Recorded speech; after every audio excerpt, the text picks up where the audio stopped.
Good day, fellow investors. Teleperformance has been a highly requested stock for me to analyze, especially through email, investwithsven@gmail.com, and you can immediately see why. The P ratio is now below 9, there is a strong dividend yield, the company had great promises, but has crashed, 75% since 2021. What does the company do? Well, call centers, outsourcing call centers for various businesses out there. They can call it whatever, but it is a call center. 170 countries served, 500,000 team members, 100 countries they are in, average client relationship of 14 years, partnership that lasts, Nestle, Samsung.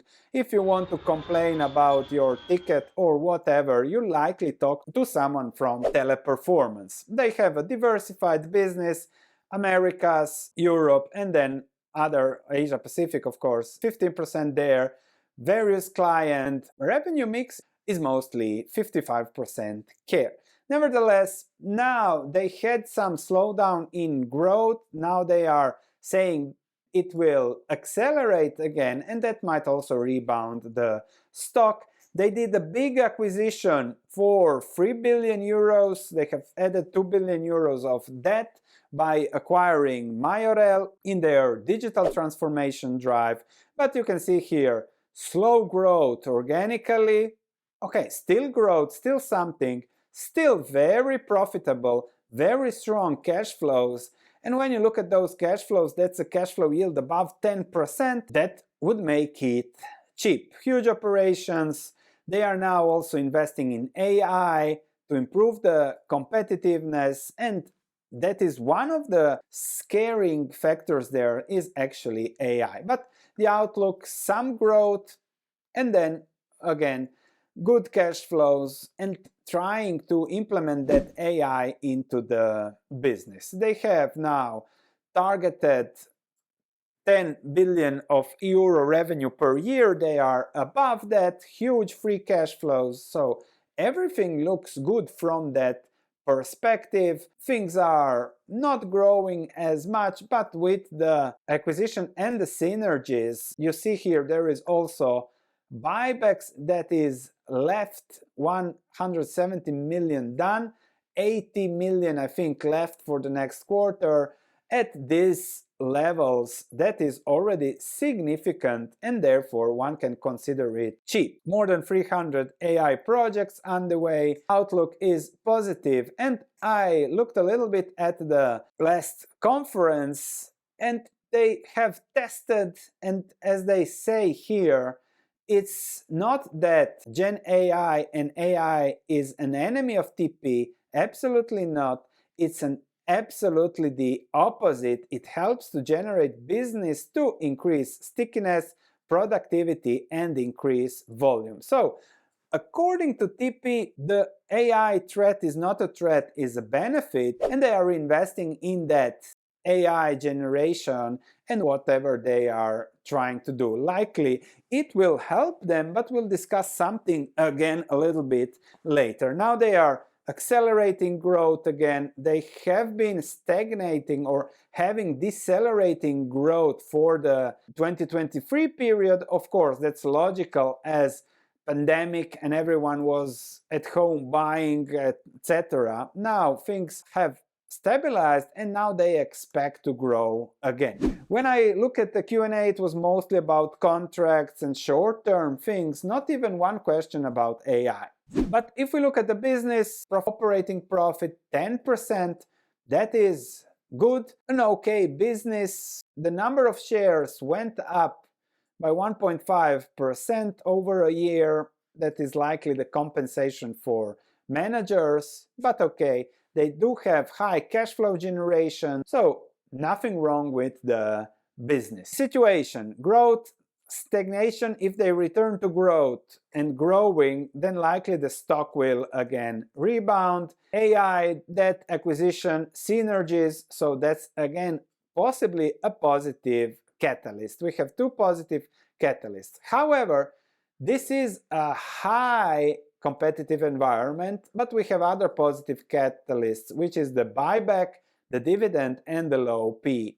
So we have positive catalysts at this level, but it is a highly competitive environment. I checked a little bit one competitor, Concentrix, that is also down significantly from the pandemic exuberance to centers, but there are many players. These two are now combined, but there is a lot of players for, yes, a big market. And I'm looking at this and I'm thinking, yes, the pandemic was really special, but now reality kicks in again.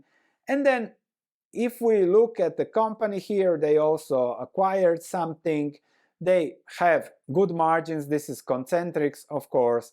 Stable things there, but somehow just in the quarter, look at this. The operating margin went from 9.9 to 6.4.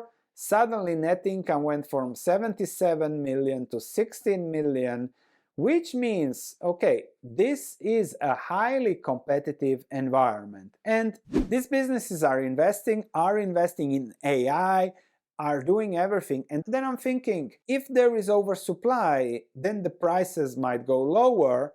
When there is undersupply, like pandemic, prices went up, margins were high.